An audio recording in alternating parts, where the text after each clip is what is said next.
My sister threatened me with a knife at her own baby shower while I was pregnant. A cake knife, sharp and gleaming, pointed at my pregnant belly by my own sister. How could a family celebration turn into a threat so terrifying? It led to a police investigation and a hidden nursery with my unborn twins' names on the wall. It still chills me to the bone, knowing what Chloe became. But to understand how we got there, you have to know Chloe.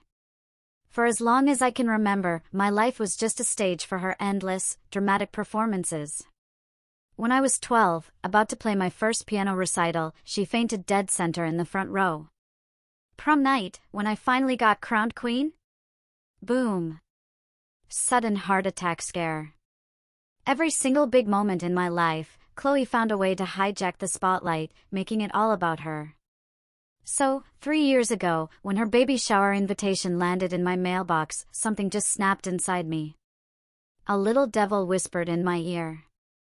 My husband, Ethan, was right beside me. I remember leaning into him, a mischievous glint in my eye. "We're trying for a baby," I whispered, the words tasting like sweet, forbidden fruit. He blinked, clearly surprised. "Really?" I thought we were waiting. But I was already in full revenge mode. "No. We're trying now." The math was tight. Her party was in 3 months.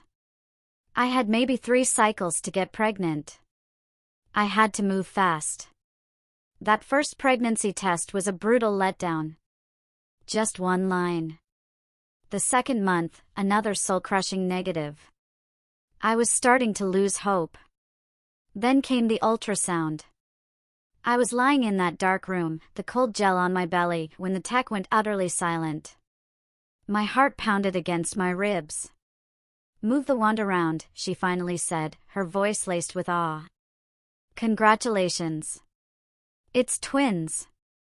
I laughed then, a genuine, disbelieving laugh that bubbled up from somewhere deep inside me. The next few months, I became Chloe's biggest fan. Seriously. I was her ultimate cheerleader, gushing about her pregnancy, hyping her up for what she thought would be her big moment. "Oh my gosh, girl, you need an Instagram countdown." "I'll design it." I posted daily, 5 months until my sister becomes a mom. I even insisted on inviting everyone I knew, knowing they'd bring her gifts and attention. I truly felt like I was doing the right thing, playing my part perfectly. The final straw, the undeniable confirmation that this was more than just a little sisterly rivalry, came when Chloe posted her chosen baby name online, Delphina Aurora. My jaw dropped. That was my name, the one I'd scribbled in my diary when I was 15. A secret I'd never shared with a single soul. That little, she'd been sneaking through my room for years. The morning of her party, I smiled extra sweetly as I curled her hair. When she started getting all emotional, teary-eyed, it took every ounce of strength I had not to burst out laughing. "If only one of us could be pregnant," I said, my voice dripping with false sympathy. "I'm glad it's me." Even Mom, Brenda, chimed in. "It's better this way, honey. Sophia's the prettier sister. The photos will actually be worth framing, you know what I mean?" I applied Chloe's lipstick with careful precision. "You deserve this," I said. No interruptions this time, Chloe responded, her eyes narrowed. "This is my day." "Absolutely," I agreed, a mischievous glint in my eyes. If there was one thing Chloe could do, it was plan a party. The backyard was a riot of beautiful balloons, a 3-tier cake, and even though everyone knew from her online posts it was a girl, she insisted on a dramatic reveal. I wore a loose dress, but if you looked closely, my bump was there. Nobody was looking at me, though. Not yet. Or so I thought. I overheard Chloe pull Brenda aside. "God, look at Sophia. She's gotten huge. If I didn't know better, I'd think she was the pregnant one." Brenda laughed. "Well, you've always been the thin one, honey. Good thing, too, for the photos." Their giggling grated on my nerves. Finally, the countdown began. 3, 2, 1. Pop. Pink confetti exploded everywhere. It's a girl! Chloe shrieked, basking in the cheers and flashing cameras. Honestly, I was ready to stand up, make my announcement, and ruin her entire mood. But then, my morning sickness hit hard. I barely made it to the bathroom, hand clamped over my mouth. When I stumbled back out, everyone was staring, their faces etched with concern. The words just tumbled out. A flustered confession. Sorry, I stammered. It's just the twins. They've been making me so sick. 6 weeks with twins, and I can't keep anything down. The silence that followed was deafening. Then, a literal explosion of noise. Twins?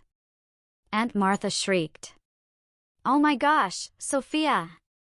The crowd shifted like a tide, pulling away from Chloe, surging towards me. Hands reached for my belly. A barrage of questions assaulted me. When did you find out? Do twins run in your family? Are they identical? Chloe's face cycled through shades of pink, then angry red, then a terrifying purple. I watched her chest begin to heave, bracing myself for the inevitable performance. I can't breathe, she gasped, clutching her chest. Someone help! But everyone was around me. Even her own husband, James, was asking me about twin strollers. Hello?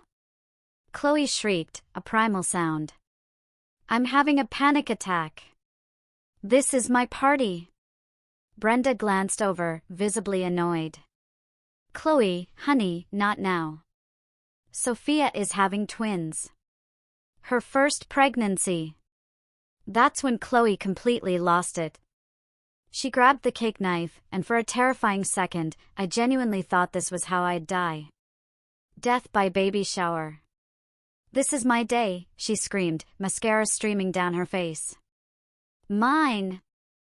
I've been trying for 3 years. James, bless him, moved fast, grabbing Chloe's wrist and twisting the knife out of her hand. She stood there frozen, her whole body shaking like she was seizing. The knife clattered onto the floor and slid under the dessert table as Chloe's legs finally gave out. She dropped to her knees and started to wail. Heartbroken, guttural sounds so loud I swear the neighbors probably heard it 3 houses down.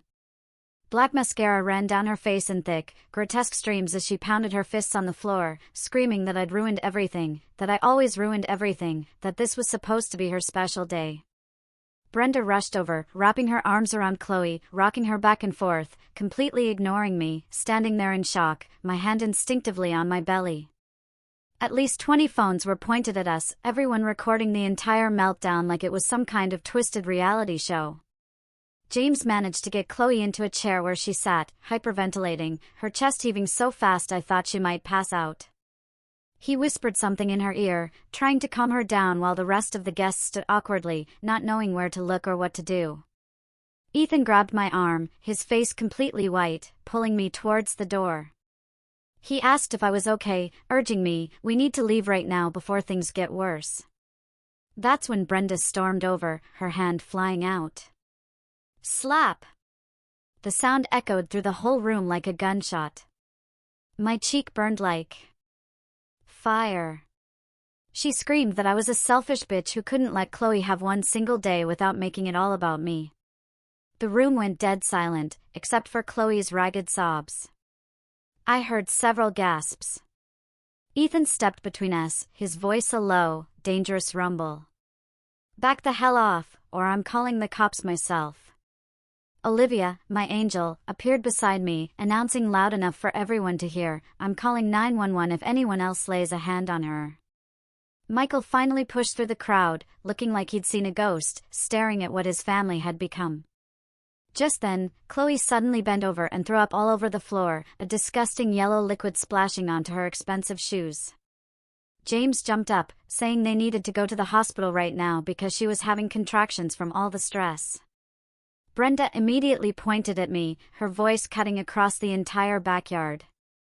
If Chloe loses her baby, it will be your fault. As James helped Chloe to their car, she turned, her eyes burning with pure hatred. "If I lose my baby," she shrieked, "I'll make sure you lose yours, too." At least 10 people had their phones out, recording her chilling threat. Ethan squeezed my hand.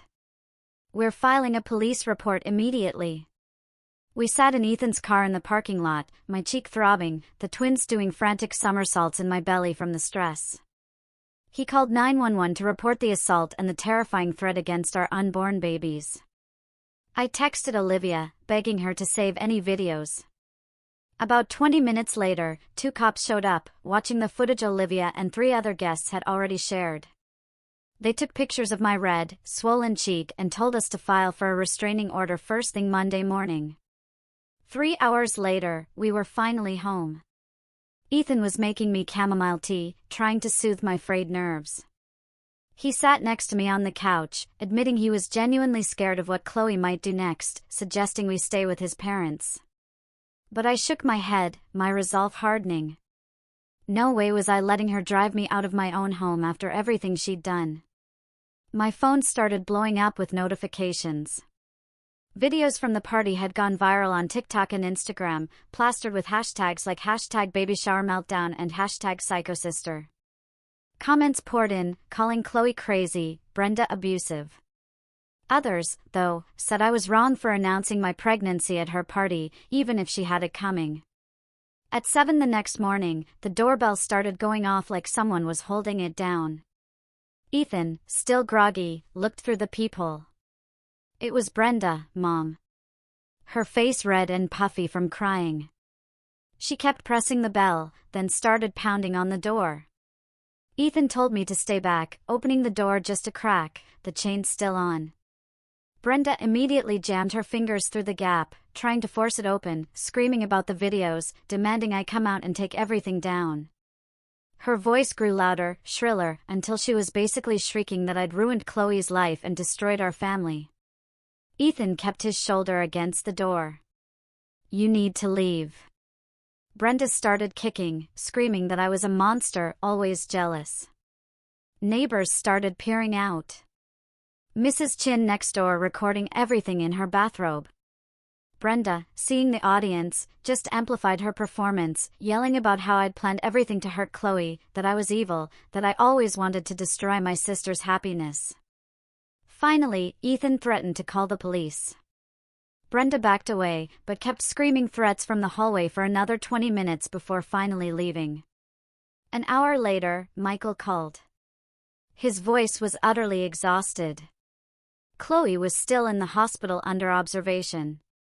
Doctors worried about her blood pressure. He begged me for a family meeting to work this out before things got worse. I could hear the desperation. I told him I'd only meet in a public place with Ethan by my side. He agreed, suggesting an Italian place downtown in 2 days. Those 2 days dragged by, my anxiety mounting with every ticking second. I couldn't stop worrying about the twins, convinced the stress was hurting them. My hands shook as I made an emergency OB/GYN appointment. The waiting room was packed, and I noticed several women staring, whispering, pointing their phones. They'd definitely seen the viral videos. Dr. Ramirez called me back and did a full exam. She moved the wand around for what felt like an eternity. The twins were fine, thank God, but she gave me a stern warning. This level of stress was dangerous for all of us. She prescribed something mild for anxiety and told me to avoid any more confrontations. 2 days later, we walked into the restaurant. Brenda, Michael, Chloe, and James were already there at a big table in the back. Chloe looked pale with dark circles under her eyes, but her makeup was carefully applied, a warrior preparing for battle. The second we sat down, Brenda launched into it, demanding I apologize for everything, admit I'd planned the whole thing. Chloe played the victim, wiping away fake tears, claiming I'd always been jealous, that I couldn't stand that she was prettier and more loved. James just sat there silently, but I saw him flinch at Chloe's words. Michael tried to calm everyone, suggesting we just move forward peacefully. Brenda kept cutting him off, raising her voice, screaming about how I'd traumatized her pregnant daughter. Other diners started looking over. Then Chloe reached into her purse. She pulled out a thick envelope and slid it across the table with a nasty smirk. "I'm suing you," she announced, her voice filled with venom, "for intentional infliction of emotional distress and endangering my baby." She said her lawyer thought she had a really strong case. Ethan, without missing a beat, pulled out his phone and called his cousin, Ava, a family lawyer. Chloe's smirk vanished as she heard him explaining the situation to an actual attorney. We left the restaurant with Brenda's screams of threats echoing behind us. That evening, Olivia showed up at our door with wine for Ethan and chocolate ice cream for me. She'd seen everything online and just wanted to check on us. She sat on our couch and pulled out her phone. Olivia, my quiet, observant Olivia, had been keeping a folder of screenshots for years, documenting Chloe's attention-seeking behavior. Photos from my high school graduation where Chloe pretended to faint. Screenshots from my college acceptance party where she claimed chest pains. Posts from my engagement dinner where she had a sudden allergic reaction to nothing. Events I'd completely forgotten about where Chloe had stolen the spotlight with fake emergencies. Olivia had been quietly collecting evidence of this pattern for years without ever telling me. It was breathtaking. A week after the baby shower, Ava came over to review Chloe's lawsuit. She read through the papers and actually started laughing. "This is completely frivolous," she declared. "It'll get thrown out immediately." But then her tone shifted. "We can countersue," she said, "for assault since Brenda slapped you, and for the recorded threats Chloe made about your babies." Ava helped us prepare all the documentation. Having real legal support finally helped me sleep through the night for the first time since the party. The next week, we went to the courthouse to file for a restraining order. Ava came with us, armed with printed screenshots of threatening messages and videos from the party. The judge reviewed everything, including witness statements from neighbors about Brenda's screaming fit. He granted a temporary restraining order prohibiting both Brenda and Chloe from coming within 500 feet of us, covering our home, Ethan's workplace, and my doctor's office. Brenda violated that restraining order within 48 hours. She showed up at Ethan's office building, walked right past security, and started screaming at the receptionist, demanding to see Ethan. Security grabbed her, and she fought, screaming about me destroying her family as they called the police. She was arrested and taken away in handcuffs. Ethan's coworkers watched from the windows. His boss suggested he work from home, and the next day, Ethan set up his office in our spare bedroom. A few nights later, I woke up at 3 o'clock in the morning to weird noises outside our bedroom window. My heart hammered. I crept over to peek through the blinds. Chloe's car was parked across the street, just beyond the 500-foot limit. She was sitting in the driver's seat, staring directly at our apartment building. I watched her for 20 minutes. She never moved, never looked away. She stayed there for 3 more hours, just watching our home in the darkness. Ethan installed security cameras the next morning, covering every angle. For 2 weeks, Chloe parked just outside the camera range every single night. Michael showed up at our door on a Tuesday afternoon, looking like he hadn't slept in days. His eyes were bloodshot, his shirt wrinkled. He slumped onto our couch, rubbing his face. Brenda had been staying at their house since the baby shower, driving James absolutely crazy with her constant rants about me. Michael said James was actually thinking about filing for divorce because Chloe's obsession with destroying me was making her sick during her pregnancy. The stress was affecting their baby, and James couldn't take it anymore. 3 days later, I went in for my 20-week anatomy scan. The ultrasound tech moved the wand around my belly for what felt like an eternity, her face unreadable. Then Dr. Ramirez came in, taking over, measuring each twin over and over. My heart sank when she explained. One twin was smaller than the other. I needed closer monitoring every week. The stress was literally affecting my baby's growth. I couldn't stop the tears. Ethan held me while I sobbed in that cold, dark room, gel still on my belly. That night, Olivia called me in a panic. Someone had posted my medical information all over a local mom Facebook group, my doctor's name, the clinic address, even my upcoming appointment times. The post included screenshots of my medical chart showing I was having twins and my due date. Only someone with access to the hospital system could have gotten those records. Ethan immediately called hospital security while I called Ava on speakerphone. Ava said this was a serious federal crime and we needed to document everything. Ava called me the next morning with shocking news. Through her contacts at the medical center, she'd discovered that Michael's wife, Michelle, worked in the billing department. Michelle had been accessing my records illegally for weeks. The hospital's IT department found her login accessing my files 17 times in the past month. Michelle was escorted out by security that same afternoon, facing immediate termination. The hospital administrator called to apologize, assuring us they were cooperating fully with the criminal investigation. Michael showed up at our door again that evening, utterly devastated by what Michelle had done. Feeling betrayed by his own wife. The next day, I got a text from James. My hands shook as I read it. He was apologizing for Chloe's behavior, admitting she'd been keeping a notebook since high school filled with ways to destroy me. He'd found it hidden in their closet. Pages and pages of plans dating back years. James was genuinely scared for their baby and was meeting with a custody lawyer the next morning.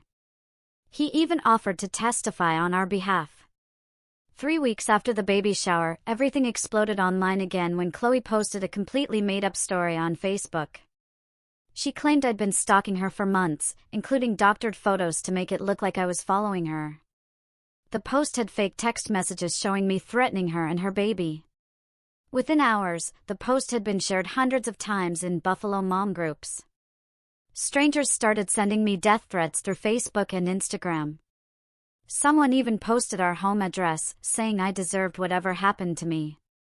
Ethan contacted the FBI that afternoon about the cyberstalking and death threats. They took it seriously, opening an investigation. Meanwhile, my blood pressure kept climbing higher at every doctor visit. Dr. Ramirez put me on modified bed rest. I couldn't leave the house except for medical appointments. The twin size difference was getting worse, and she was worried about early delivery. Being trapped at home while Chloe spread lies felt like being in prison. Olivia started taking screenshots of everything for a defamation lawsuit she was helping us file, documenting every lie, every threat, every piece of harassment for our legal team. Ethan took time off work to stay home and care for me full-time. He brought me breakfast in bed, sat next to me, reading to the twins, his hands on my belly, telling them how much we love them. His voice was the only thing keeping me sane. 2 days later, the police showed up at our door with news about Michelle. She was being arrested for the HIPAA violations, facing up to 10 years in federal prison. The investigation revealed she'd been feeding Chloe information about my pregnancy for months, copies of my ultrasounds, blood work results, even my weight at each appointment.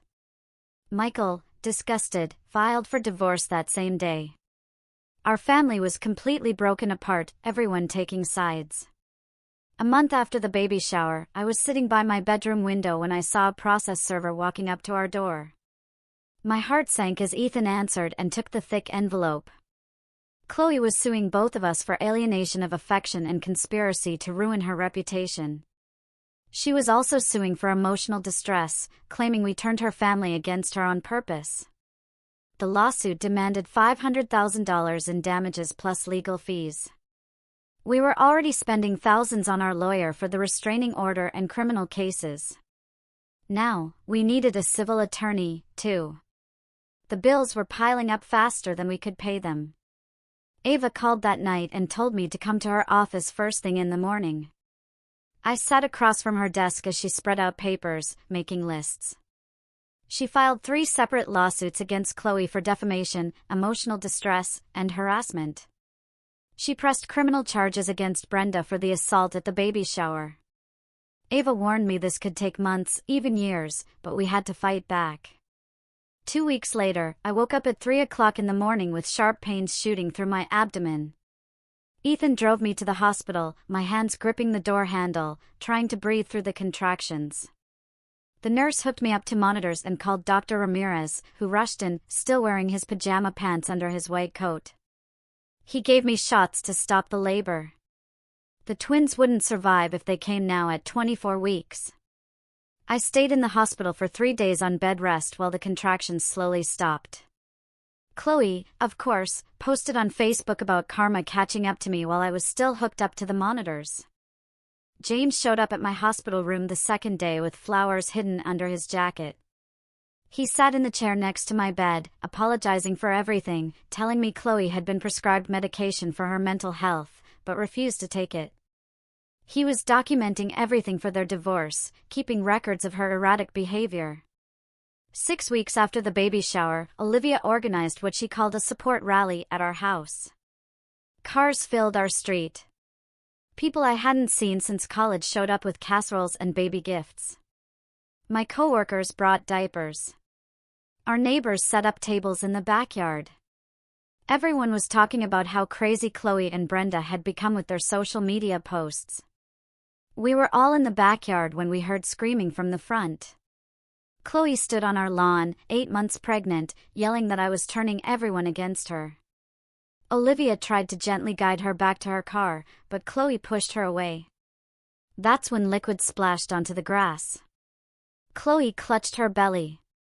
The ambulance arrived 15 minutes later while she screamed that I had caused her to go into early labor. The next morning, Ethan and I sat at the kitchen table in silence while our phones buzzed with messages. Everyone was talking about how Chloe had delivered a healthy baby girl. I felt a wave of relief that the baby was okay, despite everything. Brenda called my phone that afternoon, her voice pure poison. She said Chloe had named the baby Delphina Aurora Sophia, adding my name just to spite me. James texted me that he was refusing to sign the birth certificate until Chloe agreed to counseling. 2 months after the original baby shower, Olivia threw me another one at her house. I was opening presents when a process server walked up and handed me papers. Chloe was seeking a restraining order against me, claiming I had caused her premature labor. The judge assigned to our case, it turned out, went to Brenda's church. Ava was furious about the clear conflict of interest.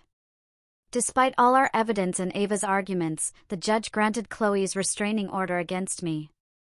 We couldn't be within 500 feet of each other, which would make our upcoming court dates incredibly complicated. Ava immediately filed for recusal and started the appeal process, but it would take weeks. That night, I lay in bed, feeling the twins kick and roll, Ethan holding me while I cried. We were both exhausted from the constant legal battles. 10 weeks passed, lawyers filing papers back and forth while my belly grew bigger every day. Olivia showed up at my door one morning, carrying a dusty cardboard box. She'd saved all our childhood photos from when Brenda had thrown them out years ago. I sat on the couch, spreading them across the coffee table while Olivia made tea. There we were, Chloe and I, at 5 and 6, arms around each other at the beach, both missing front teeth and grinning. Another showed us in matching Halloween costumes. Photo after photo of 2 little girls who actually loved each other once. My hands shook as I picked up one for my 8th birthday. Chloe helping me blow out candles. Her face lit up with genuine happiness for me. Olivia sat down, rubbing my back while I cried. This wasn't about a baby shower or favoritism anymore. This was mental illness destroying what used to be a real relationship. James called that same afternoon with news that made my blood run cold. He'd filed for emergency custody of baby Delphina. He'd found a notebook where Chloe had written "Destroy Sophia" over and over for 20 pages. She'd also been refusing her prescribed medication and missed 3 psychiatrist appointments. The judge granted his petition immediately. When the custody officer showed up at Brenda's house to serve the papers, Chloe completely lost it. She grabbed Delphina and ran to her car while Brenda blocked the officer's path. They disappeared before anyone could stop them. James was at the police station within an hour, filing a missing person report. The Amber Alert went out that evening. I sat glued to my phone, watching for updates. Around midnight, the police found them at a motel 2 towns over. Both women were arrested for custodial interference. News footage showed Chloe screaming and fighting the officers while Brenda yelled about persecution. Baby Delphina was returned safely to James, who held her like he'd never let go again. Ava called us into her office 3 days later. She spread files across her desk, showing assault, threats, harassment, and now kidnapping charges. The prosecutor was pushing for serious jail time. Ava looked at me directly, her gaze unwavering. "Are you prepared to testify and potentially send your mother and sister to prison?" The room spun. Ethan grabbed my hand as I nodded. Yes. Michael showed up at our apartment the next week, looking like he'd aged 10 years. His divorce from Michelle was final. He'd started seeing a therapist. He sat at our kitchen table and apologized for 30 years of enabling Brenda's favoritism toward Chloe. He admitted he'd always known it was wrong but chose the easy path of avoiding conflict. He cried, telling me he should have protected me better. 3 months after the baby shower, I was sitting in a deposition room, answering questions about every incident when a sharp pain shot through my abdomen. The lawyer kept asking questions while I gripped the table edge.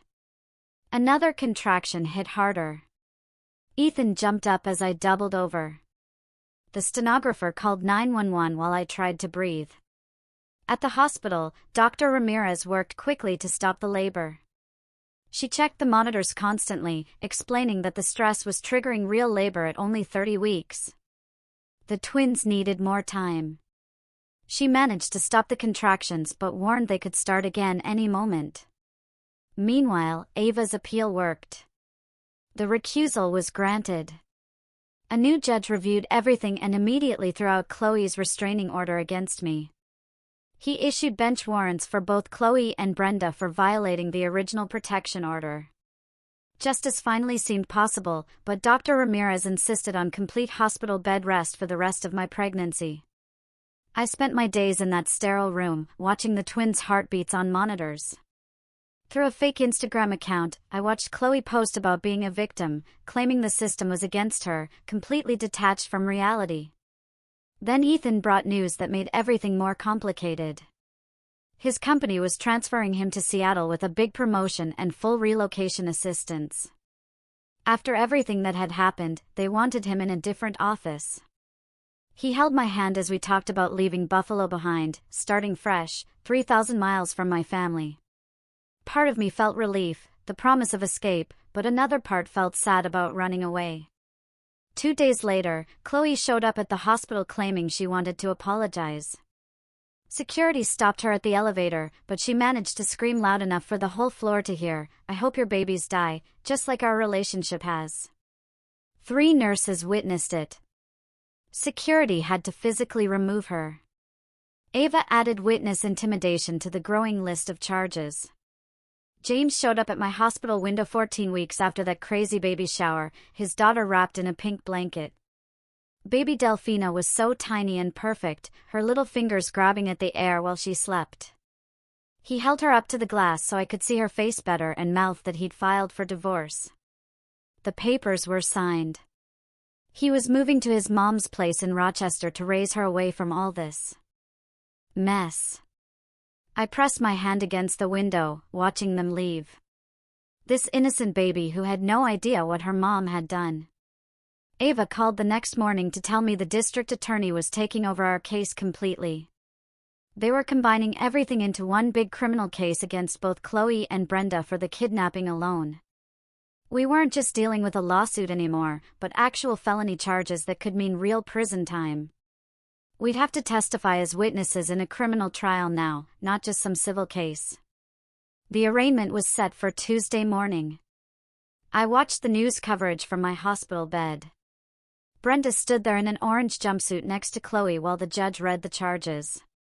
Then Brenda grabbed her chest and collapsed right there in the courtroom. The bailiffs rushed over, starting CPR. Chloe screamed at the cameras that I was killing our mother. They rushed Brenda out on a stretcher. The news said she'd had a massive heart attack. Despite everything she'd done to me, I felt this weird pain in my chest watching them work on her. Michael showed up in my room an hour later, looking utterly exhausted from running between floors. Brenda was stable, but in critical condition 2 floors below me in the cardiac unit. He said she kept asking for me, claiming she'd had some kind of revelation. Ethan shook his head, telling Michael there was no way I was going near her after what she'd pulled. But I kept thinking about her lying there, maybe dying, and something in me cracked. I told the nurse I wanted to see her, but only with security guards present. They wheeled me down in a wheelchair, 2 guards walking beside us. Brenda looked so small in that hospital bed, tubes and monitors beeping around her. Her face was gray. She'd aged 10 years. She reached for my hand with shaky fingers and started crying. She said she'd been living through Chloe because she was jealous that I'd made something of myself without her help. The words didn't fix anything, but hearing her actually admit it was something I never thought would happen. 2 weeks later, I was back in my room at 32 weeks pregnant, watching the local news run our family story for the 100th time. The headline, "Buffalo Family Feud Turns Criminal," scrolled across the bottom, showing photos from Chloe's Instagram.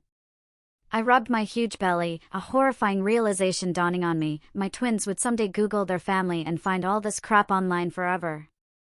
The thought made me want to throw up more than the morning sickness ever had. That's when the news anchor mentioned leaked documents from Chloe's psychiatric evaluation. The report showed she'd been diagnosed with narcissistic personality disorder and postpartum psychosis. Her lawyer was already changing their entire defense to claim she was insane. James texted me that he was using the diagnosis to get full custody of Delphina permanently. Olivia showed up the next day with balloons and a small cake, saying she'd planned a do-over baby shower right there in my hospital room. Just our close friends came, maybe 10 people total, and we sat around eating cake and opening presents without any drama. Everyone talked about the nursery Ethan had set up in our new Seattle apartment, how perfect it would be for starting fresh. The twins' room was painted soft yellow with 2 cribs already assembled, waiting for us. Ethan never left my side through any of it, sleeping in that uncomfortable chair next to my bed every single night. I'd wake up at 3 o'clock in the morning to hear him whispering to my belly about all the parks in Seattle, the good schools, this whole plan for our new life mapped out. His voice was the only thing keeping me sane. Then 2 weeks later, all hell broke loose again. Chloe somehow escaped from her psychiatric hold. The news said she'd convinced an orderly she was having a medical emergency and slipped out during a shift change. Security footage showed her stealing a kitchen knife from the hospital cafeteria before heading to the elevators. She made it to the maternity ward entrance, screaming my name and waving the knife around. 3 security guards tackled her before she could get past the locked doors, but not before she terrified a bunch of new moms and visitors. The whole floor went on lockdown for 2 hours. This time, the judge ordered her held without bail. The prosecutor called me 2 days later, saying they were fast-tracking the trial because of the knife incident and my high-risk pregnancy. Ava, the assistant prosecutor, came to my hospital room with boxes of papers and a laptop to prep me for testifying. She showed me pictures of the evidence, videos from the baby shower, witness statements from everyone at the party, screenshots of Chloe's social media posts. The prep took 3 hours. Ava asking me about every single time Chloe had ruined my big moments, going back to when we were kids. James showed up the next afternoon, carrying Delphina, who was wearing a tiny pink dress with ducks on it. He sat in the chair next to my bed and shifted the baby to one arm, pulling out his phone to show me pictures of her nursery. After about 10 minutes of small talk, he asked if Ethan and I would be Delphina's godparents if anything happened to him. He said he knew things were crazy, but he wanted his daughter to know her cousins and have family who actually cared about her. Ethan squeezed my hand, and we both said yes, even though my chest felt tight, thinking about how broken everything had become. 3 days later, Dr. Ramirez came in during her morning rounds and circled a date on the calendar hanging on my wall. She said 34 weeks was as far as she was comfortable letting me go with all the stress, and the twins were big enough to do fine. The C-section was set for next Thursday. My babies would arrive right in the middle of Chloe's trial. I spent that whole night staring at that red circle, feeling like the universe had some sick sense of timing. The morning of my testimony, Ava set up the video equipment in my hospital room while a nurse checked my blood pressure every 10 minutes. The judge's face appeared on the laptop screen first, then the jury box, and finally the defense table where Chloe sat in an orange jumpsuit, staring straight ahead. Ava had warned me not to look at her, but I couldn't help it. I saw her lips moving like she was talking to herself. The prosecutor asked me to describe the baby shower incident, and I told them everything from the cake knife to the vomiting to her screaming about it being her day. Then he asked about our childhood, and I listed every recital, graduation, birthday, and achievement she'd sabotaged with fake medical emergencies or dramatic scenes. The jury members kept glancing at each other, writing notes, while one woman in the front row had her hand over her mouth. When they asked about the pregnancy announcement, Chloe suddenly looked up and our eyes met through the screen for just a second before she went back to muttering. Michael visited that evening with a box of old VHS tapes he'd converted to digital. We watched videos from when Chloe and I were little, before everything went bad, playing dress-up, having tea parties. There was one where she was teaching me to ride a bike, running beside me, cheering me on. When I finally got my balance, Ethan held me while I cried, watching the sister I'd lost somewhere along the way to jealousy and mental illness. Brenda took the stand 2 days later. Ava texted me updates since I couldn't watch. Brenda admitted to hitting me at the shower and told the court she'd always favored Chloe because she was prettier and more outgoing. The prosecutor asked if she'd noticed Chloe's pattern of disrupting my events, and Brenda said she thought I was being dramatic. But when they showed her the timeline of every incident mapped out on a board, even she had to admit it looked planned. Brenda begged the judge to send Chloe to treatment instead of prison, saying she was sick, not evil. But the prosecutor pointed out that understanding right from wrong meant she was responsible for her choices. The next morning, they played the baby shower videos for the jury. Ava said several people looked sick watching it. When they got to the part where Chloe screamed about it being her day, she suddenly stood up in court, yelling that I doctored the footage. The judge ordered her to sit down, but she kept screaming that I'd paid someone to edit the videos until the bailiffs had to physically remove her. Olivia stopped by that afternoon with 2 tiny outfits, soft yellow blankets, and a photo album she'd been putting together. She'd asked everyone we knew to write messages for the twins, collecting them all with pictures of Ethan and me throughout my pregnancy. Reading through the well wishes made me realize how much love these babies had waiting for them, despite the chaos. James testified the following day. The prosecutor had him bring a cardboard box to the witness stand. Inside was the notebook they'd found in Chloe's closet titled Operation Destroy Sophia with entries dating back to high school. He read pages out loud describing detailed plans to ruin my prom, my college acceptance celebration, my engagement party, and dozens of other events. Some entries had drawings of me crying or lists of ways to upstage me. Even Brenda looked shocked when they showed close-ups of the pages on the courtroom screens. James's voice cracked as he read an entry from right after my wedding, where Chloe wrote about wanting to burn my dress or put something in my food to make me sick. During his testimony about the baby shower itself, Chloe started screaming from her seat that the baby wasn't his and she'd prove it. She yelled that she'd kill everyone who betrayed her, including me, the babies, James, and anyone who took my side.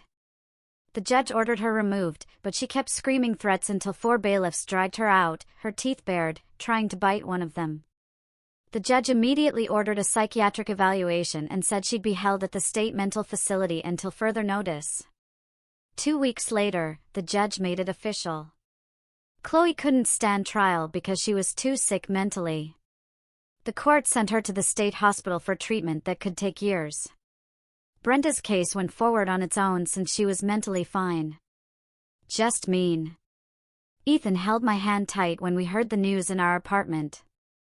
We both knew this was just the start of a long road ahead. The next morning, my doctor scheduled my C-section for exactly 35 weeks. The twins weren't growing enough inside me anymore. Ethan and I spent that last night before surgery, lying in the hospital bed together, talking about how we'd raise our babies away from all this crazy family stuff. We promised each other we'd break the cycle, give them normal childhoods full of love, not drama and fights. When they wheeled me into surgery the next morning, Ethan suited up in scrubs and held my hand behind the curtain. At 7:23 a.m., our son was born, 3 pounds and crying loud. At 7:24 a.m., our daughter followed, even smaller, but fighting hard. Ethan cried when he held them for the first time, these tiny, perfect babies we'd made together. Through the recovery room window, I saw Michael standing in the hallway, tears running down his face. Finally getting to be a grandfather to babies who might actually know him.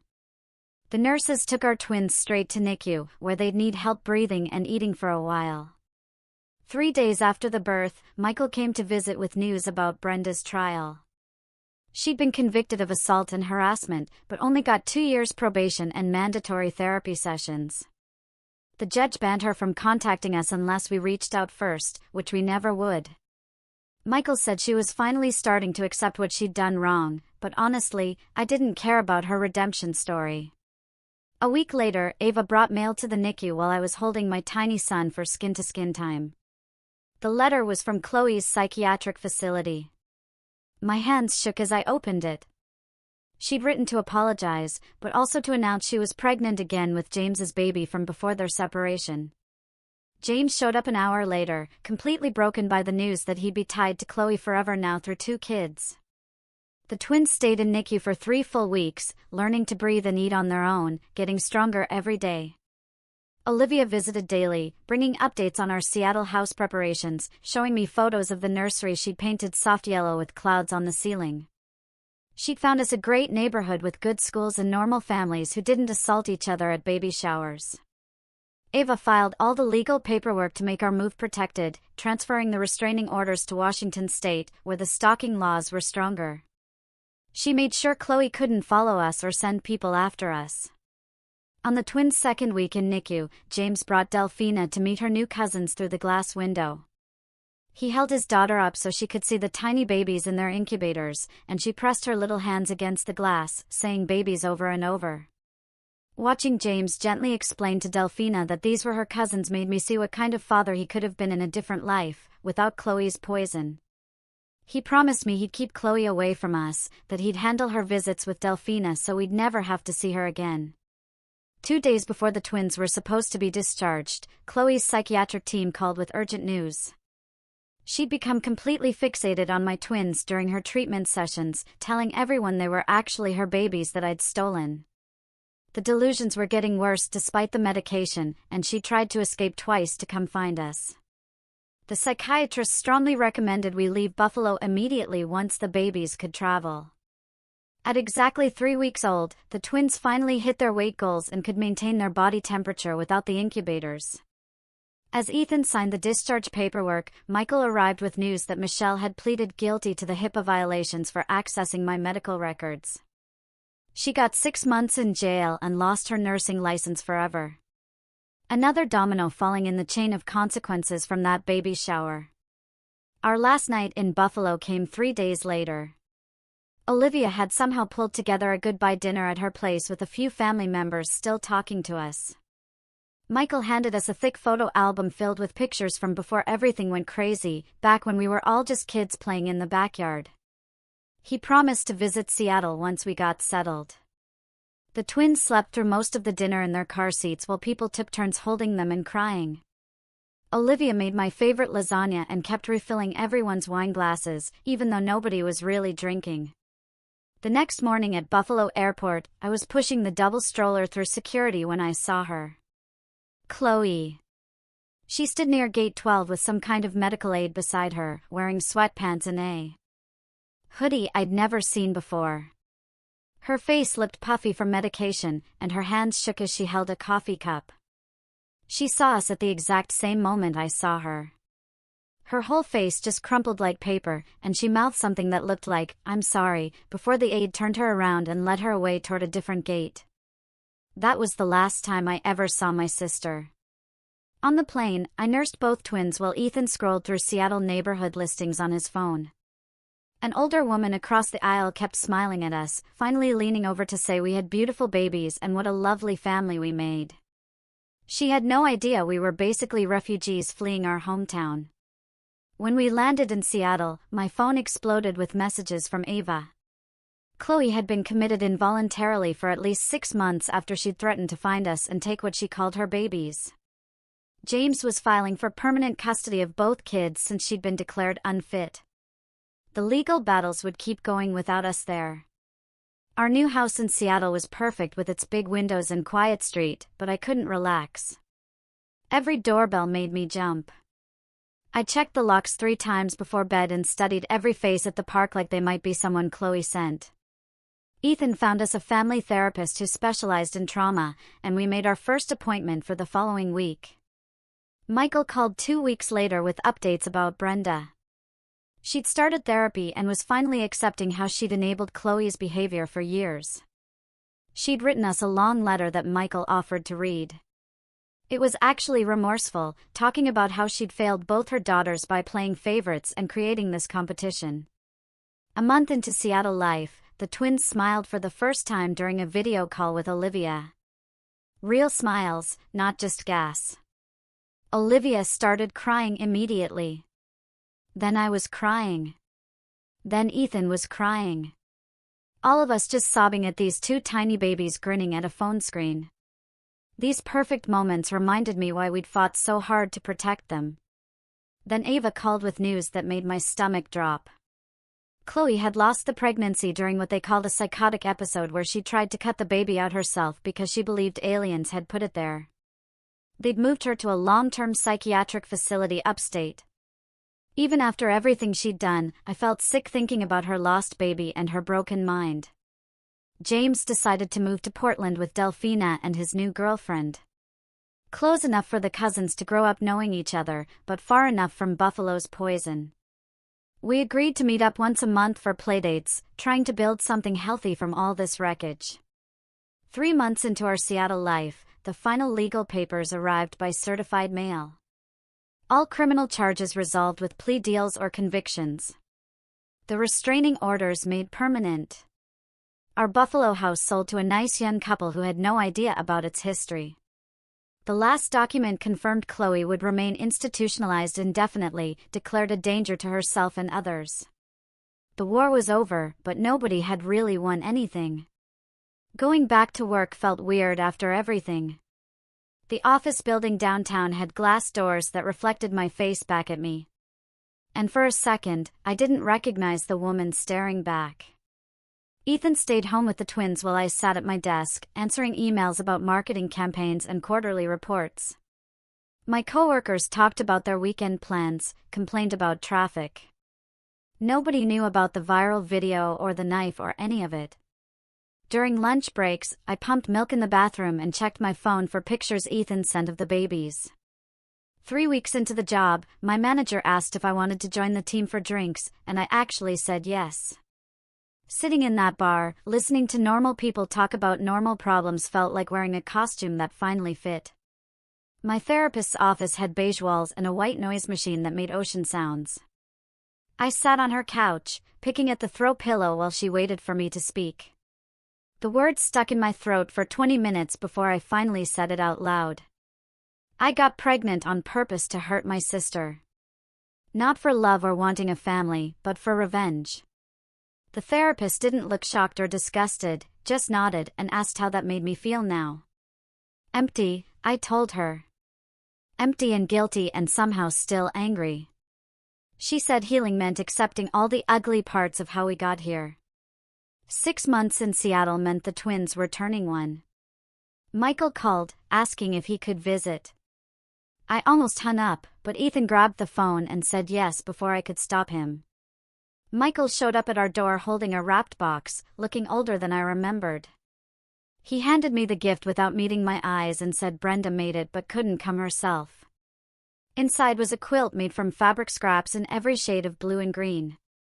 Tucked into the corner was a small envelope with Brenda's handwriting. I didn't open it. Not then. Michael played with the twins for an hour, helped them blow out their birthday candles, then left without asking for anything more. The quilt went in the closet, but not the trash. Olivia called 2 months later, saying she got a job offer in Seattle. Within a week, she had an apartment 3 blocks away and was at our place every evening after work. She brought takeout and held the babies while Ethan and I ate with both hands for once. The twins reached for her whenever she walked in, and she started keeping diapers and formula at her place, just in case. James visited, too, bringing his new girlfriend, who didn't know our history, who just saw us as James's normal sister with a normal family. We had game nights and barbecues, and nobody mentioned Buffalo or baby showers or anything from before. 8 months in Seattle felt like the right time for something we should have done differently the first time. Ethan suggested it while we were washing dishes. Just casual, like he was mentioning the weather. We could renew our vows, he said. Do it right this time. Just us and the people who actually matter. No big production or competition or family drama. I kissed him with soapy hands and said yes. The ceremony happened in our backyard with Olivia, James, his girlfriend, and baby Delphina, whom Olivia was babysitting for the afternoon. James's girlfriend recorded it on her phone while the twins tried to eat the flowers Olivia picked. Ethan wrote his own vows about choosing each other every day, especially the hard days. I just said I loved him and meant it. After everyone left, we put the twins to bed and slow danced in the kitchen to no music at all. A letter came from Chloe's treatment facility 9 months after we left Buffalo. The doctor's handwriting explained she had been making progress with therapy and medication. She had written apology letters to everyone as part of her treatment. Would we consider supervised video contact in the future? The letter went into the filing cabinet in the folder marked Important Papers between the twins' birth certificates and our car insurance. Maybe someday I'd answer it. Today wasn't that day. The twins took their first steps on the same rainy Tuesday while I was folding laundry. First, one twin stood up using the coffee table. Then the other saw and had to copy. They wobbled toward each other and collapsed in a pile of giggles. Ethan said something about them already competing, and we both froze. Then he laughed. Competition can be good, he said, like who can give the best hugs or be the kindest. We were writing new rules for our family. Some nights I dreamed about Chloe, but not the woman who held the knife. I dreamed about the sister who taught me to ride my bike in the driveway. The one who split her Halloween candy with me even though I dropped mine in a puddle. The girl who existed before everything went wrong.